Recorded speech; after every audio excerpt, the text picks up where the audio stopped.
Hi everyone, welcome to my channel all of you. So कैसे हो आप सब लोग? I hope all of you are doing so well in your life and all of you are doing so great. So let me introduce myself. I'm Sangati and I'm going to teach you science in a very interesting way. Okay, so chalo, let's start today's session then. Today we are going to discuss about the chapter life processes. Okay, आज हम लोग ये chapter start करेंगे and all of you can take out your notebook so that you can note down the important points.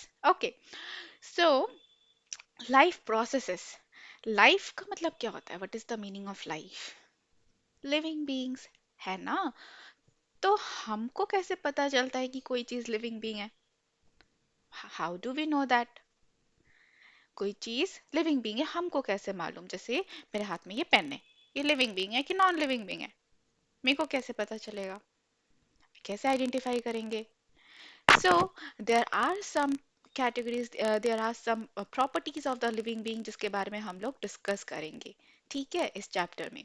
तो सबसे पहले तो कैसे पता चलेगा कोई चीज लिविंग बीइंग है? कि वो चीज हिल रही है कि नहीं हिल रही है ना, इट इज मूविंग और नॉट. तो फर्स्ट क्राइटेरिया क्या है? The movement. Living beings show the movement. Okay, कोई भी चीज जब जिंदा है वो कैसे हिलती है, right? Now this movement can be visible. For example, I am moving my hand. मैं अपना हाथ हिला रही हूँ, क्या है? ये विजिबल है, ठीक है. And there could be some non visible movement also, जैसे कि जो सेल्स में होते हैं मूवमेंट, मॉलिक्यूलर लेवल में मूवमेंट होते हैं, वो नॉन विजिबल मूवमेंट्स होते हैं, ठीक है. अब सिर्फ मूवमेंट से तो नहीं होगा ना, कुछ और चीजें भी कैटेगराइज करनी पड़ेगी, राइट? तो और क्या क्या है कैटेगरीज में? सो जो लिविंग बीइंग्स है, दे टेक न्यूट्रिशन. हम खाना खाते हैं, वी नीड द न्यूट्रिशन. हम सांस लेते हैं, we do respiration. This is important, ठीक है. इसके अलावा और क्या? Transportation, then excretion. Okay, movement हम ऑलरेडी डिस्कस कर चुके हैं. Living beings can also do reproduction, but yes, this is not necessary for like for individual level, but for a species level this is necessary. इसके बारे में हम detail में reproduction वाले चैप्टर में डिस्कस करेंगे, ठीक है. लिविंग बीइंग्स में एक और जो इंपॉर्टेंट चीज देखने को मिलती है वो क्या होती है? ग्रोथ, है ना. हाइट बढ़ती है या फिर वेट इंक्रीज हो जाता है ना. So growth and control and coordination, ठीक है. So all of these are the basic life processes, ठीक है, which are important for all living organisms to maintain their life. So that's why these are called as life processes. तो चलो first let's discuss about the nutrition. तो जब हम nutrition की बात करते हैं तो सबसे पहले दिमाग में क्या आता है? खाना, है ना. टेस्टी टेस्टी फूड, जो भी आपके फेवरेट फूड है, राइट? या फिर जो भी जो न्यूट्रिशियस फूड होते हैं, है ना, वो सब आता है, ठीक है. तो मतलब nutrition means we are intaking all the nutritions, food in the form of food items, ठीक है. तो न्यूट्रिशन पे बेसिकली क्या हो जाता है हमारे लिए? क्या है? जैसे कार्बोहाइड्रेट है, fat, proteins, okay, vitamins, minerals, all these are the nutritions which are required for us, ठीक है. तो डिफरेंट ऑर्गेनिजम्स के लिए अब डिफरेंट टाइप्स ऑफ न्यूट्रिशंस होते हैं. So let's see that. First is the autotrophic mode of nutrition. In the autotrophic mode of nutrition, the green plants are preparing their own food. ठीक है, अपना खाना खुद ही बनाते हैं. अब आप बोलोगे कि भाई हम भी तो किचन में जाके अपना खाना खुद ही बनाते हैं, है ना. बट नहीं, ऐसा नहीं है. हम किचन में जाके वही चीज बनाते हैं जो कि हमको दूसरे ऑर्गेनिज्म से मिलता है. बेसिकली हम कुक क्या कर रहे हैं? हम वेजिटेबल्स कुक कर रहे हैं which we are getting from the plants, है ना. या फिर अगर कुछ नॉन वेज बना रहे हैं, so that is also we are obtaining from the animals. So right. तो बट ऑटोट्रॉफ्स जो है, they are not depending on other organisms. वो अपना खाना बस खुद ही बनाते हैं, ठीक है. फॉर एग्जाम्पल ग्रीन प्लांट्स है, ब्लू ग्रीन एल्गी. अब ये जो ब्लू ग्रीन एल्गी है ना, ये कोई एल्गी नहीं होता. ये क्या होता है? The scientific name is cyanobacteria, ठीक है. So basically blue green algae is a bacteria, please take a note of this, ठीक है? It is not a algae, it is a cyanobacteria. Next is the heterotrophic mode of nutrition. Now, in the heterotrophic mode of nutrition, the organism is depending on other organisms. तो basically ये क्या हो जाता है? These are all the consumers. ठीक है? ये क्या थे? ये थे producers. Okay. Heterotrophic mode of nutrition is further divided into saprotrophs, parasites and the holozoic mode of nutrition. ठीक है? So आज हम लोग डिस्कस करेंगे ऑटोट्रॉफिक मोड ऑफ न्यूट्रिशन के बारे में. So here they are the organisms are preparing their own food as I have already told you. So कैसे बनाते हैं ये? They are using the simple inorganic materials and converting it into the complex materials. Okay, so that's how they are preparing the own food. Now in इसके लिए इनके पास एक special चीज होता है, of course होना भी चाहिए, right? So let's see this. So mainly plants के पास होता है stomata, which is a pore-like structure. Okay, and it is in the below like under जो leaf के नीचे वाला part होता है, okay, under the leaf epidermis में रहता है, ठीक है? एपिडर्मल लेयर में. So that is the stomata. नीचे वाले साइड में बहुत सारे स्टोमेटा होते हैं. Okay, the stomata is a pore like structure as you can see in this picture. ये जो है जहाँ पे अब मैं पॉइंट कर रही हूँ, this is the stomatal pore. It is surrounded by two cells, एक ये वाला और एक ये वाला. These are called as guard cells which are helping in the opening and closing of stomata. Guard cells में बाकी देखो क्लोरोप्लास्ट है, वैक्यूल है, न्यूक्लियस है, लाइक सेल के अंदर जो सेल ऑर्गेनल्स होते हैं बेसिकली वो सब है. ऑलराइट, नाउ स्टोमेटा का फंक्शन क्या है? It is regulating the transpiration. Transpiration में हेल्प कर रहा है. What is transpiration now? Transpiration is the loss of excess water from the upper surface of the leaf in the form of water vapor. That is transpiration. Stomata is also helping in the exchange of gases, oxygen and carbon dioxide. ठीक है? Now stomata open कैसे होता है, खुलता कैसे है, बंद कैसे होता है? Let's see this.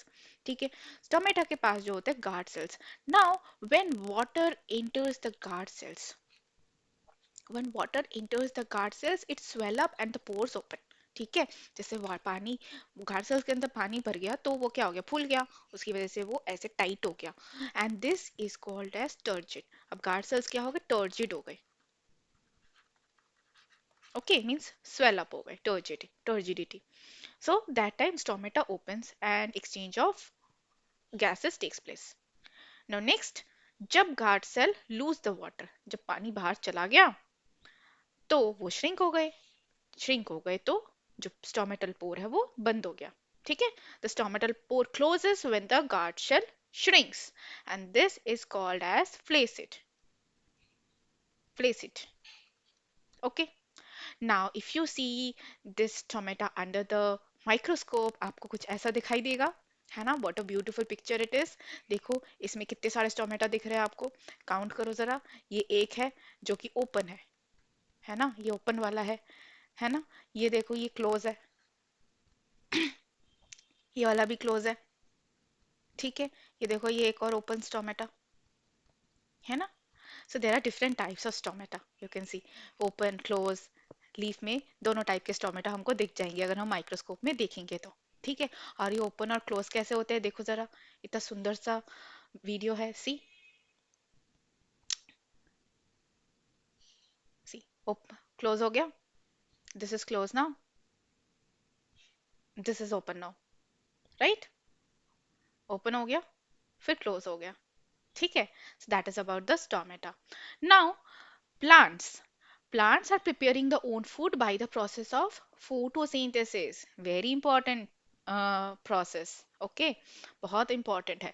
So photosynthesis में क्या करता है plant? It is utilizing the carbon dioxide, water in the presence of sunlight and chlorophyll. It is preparing glucose and oxygen. तो plant का food क्या होता है? Glucose, and it is releasing the oxygen.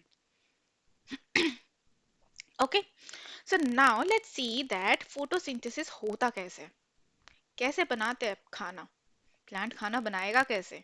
ठीक है, so let's see this. Now photosynthesis occurs in different steps. Very important. ठीक है, please note it down. Very important. So first step is the absorption of light energy, right? In by the chlorophyll. So plant के leaf में the cell organelle present is the chloroplast. Chloroplast has the chlorophyll pigment. Chloroplast के अंदर होता है thylakoid, the disc-like structure which contains the chlorophyll pigment. Now this chlorophyll pigment is absorbing the light energy. Okay, and it is further the chemical reaction started which helps in the splitting of the water molecule into hydrogen and the oxygen. So that process is called as photolysis. Then is the reduction of carbon dioxide into glucose. ठीक है, अब देखो इसमें जरा इसको थोड़ा detail में पढ़ते हैं हम. ये क्या होता है लाइट एंड डार्क? ठीक है, लेट्स सी दिस. ये एक क्लोरोप्लास्ट है. इसके अंदर क्या है? Thylakoids. These are the disc like structure. Okay, इसमें क्लोरोफिल पिगमेंट होते हैं. It is absorbing the light. तो फर्स्ट स्टेप क्या हो गया? Absorption of the light energy. Okay, so next step is the conversion of water into the hydrogen and the oxygen atoms. ठीक है, and this step is called as the photolysis.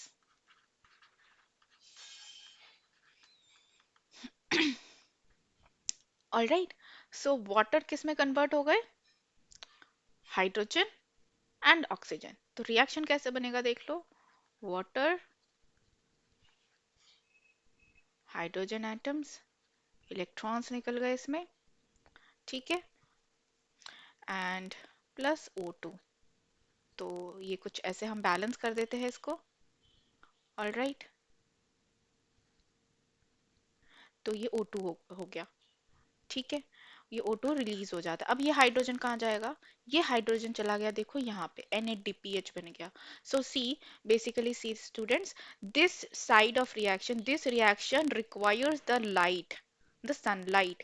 Okay, to initiate this reaction sunlight is required. That's why it is called as light reaction. इसको light reaction भी बोला जाता है. ठीक है, अब देखो, plant is absorbing the carbon dioxide also simultaneously. ठीक है, वाटर प्लांट ने कहाँ से एब्जॉर्ब किया? रूट से. CO2 भी एब्जॉर्ब कर रहा है कहाँ से? स्टोमेटा से, है ना? तो स्टोमेटा से भी एब्जॉर्ब किया. अब देखो यहाँ पे ये NADP था. NADP is nicotinamide adenine dinucleotide phosphate. ठीक है, तो अब ये क्या हो गया? NADPH, यहाँ पे हाइड्रोजन ऐड हो गया. ठीक है, और इसके बाद यहाँ पे ADP था, एडिनोसिन डाइफॉस्फेट, और ये क्या बन गया? ATP में कन्वर्ट हो गया, एडिनोसिन ट्राइफॉस्फेट में कन्वर्ट हो गया. ना this is the energy currency, है ना? ATP is the energy currency, you know that. NADPH is also a kind of energy currency. ठीक है, मतलब इसमें भी ये भी एनर्जी का ही फॉर्म है. So now both of these energy together is utilized in this reaction. ठीक है, कार्बन डाइऑक्साइड आया. This is undergoing the Calvin cycle. Calvin cycle. So it is a series of reaction. Basically बहुत सारे chemical reaction हो रहे हैं. आप लोग उसको हायर ग्रेड्स में करेंगे. ठीक है, सो कैल्विन साइकिल में जा रहा है. इसके बाद बना क्या? कैल्विन साइकिल के बाद क्या बनेगा? End product. Sorry, so end product is going to be what? End product is going to be the glucose, है ना? ग्लूकोज ही तो बनेगा प्लांट का फूड. ठीक है, तो end product is going to be the glucose. तो देखो, रिएक्शन जो हमने पढ़ा था, प्लांट ने क्या रिलीज किया था? ग्लूकोज एंड ऑक्सीजन रिलीज किया था. राइट, अब पता चल गया ग्लूकोज कहाँ से आया. So this is the photosynthesis reaction. अब हमारे घर में खाना बच जाता है तो हम क्या करते हैं? फ्रिज में स्टोर कर देते हैं, है ना? एक साथ अगर सारा खाना नहीं खा सकते तो क्या करेंगे? फ्रिज में रख देंगे. तो प्लांट क्या करेगा? प्लांट भी स्टोर कर देता है. कैसे? स्टार्च के फॉर्म में. ठीक है, इन the form of starch it is storing the food. अब हमको पता कैसे चला? ये एक्सपेरिमेंट करना तो बनता है ना? तो इसके लिए हम करते हैं आयोडीन का टेस्ट. ओके, सो आयोडीन टेस्ट में जो लीफ का कलर है वो किस में कन्वर्ट हो जाएगा? डार्क ब्लूइश कलर में. ओके, डार्क ब्लू या ब्लूइश ब्लैकिश कलर जो होता है उसमें कन्वर्ट हो जाएगा. So it proves the presence of the starch. So Plant is preparing the glucose and releasing the oxygen, and glucose is stored in the form of starch into the plant for later uses. ठीक है, उसको बाद में use करता है. Okay. Now, what is the significance of photosynthesis? Photosynthesis क्यों important है, क्यों जरूरी है? So first of all, it is the only process in which the solar energy is available to all the different living organisms. Main process. ठीक है. फिर जो green plants है, okay, they are the producers, है ना. So all the organisms are directly या फिर indirectly they are depending on the green plants for food only. And this process is helping to maintain the balance of carbon dioxide and oxygen in the atmosphere. This is very very important. ठीक है. सो CO2 and O2 का balance होना जरूरी है ना atmosphere में. This is the only process by which it is possible. Okay, so that is it for the autotrophic mode of nutrition. I hope it is clear to you कि आप लोगों को पता चल गया होगा कि प्लांट कैसे फूड एब्जॉर्ब करते हैं, फूड बनाते हैं, सॉरी एब्जॉर्ब नहीं करते, बनाते हैं. ठीक है. तो बट अगर क्या आप लोगों को पता है कि ह्यूमन बीइंग्स कैसे खाना खाते हैं? तो अगर आप लोग ये जानना चाहते हैं तो नीचे दिए गए वीडियो में ज़रूर क्लिक करना. ठीक है. So we will discuss about in that video. So thank you all of you for joining the class, and enjoy your day and study hard, all of you. Okay. And if you are understanding this concept, please hit the like button and the subscribe button. And if you have any doubt, you can post in the comments. Okay. So take care. Have a nice day, all of you. Good luck.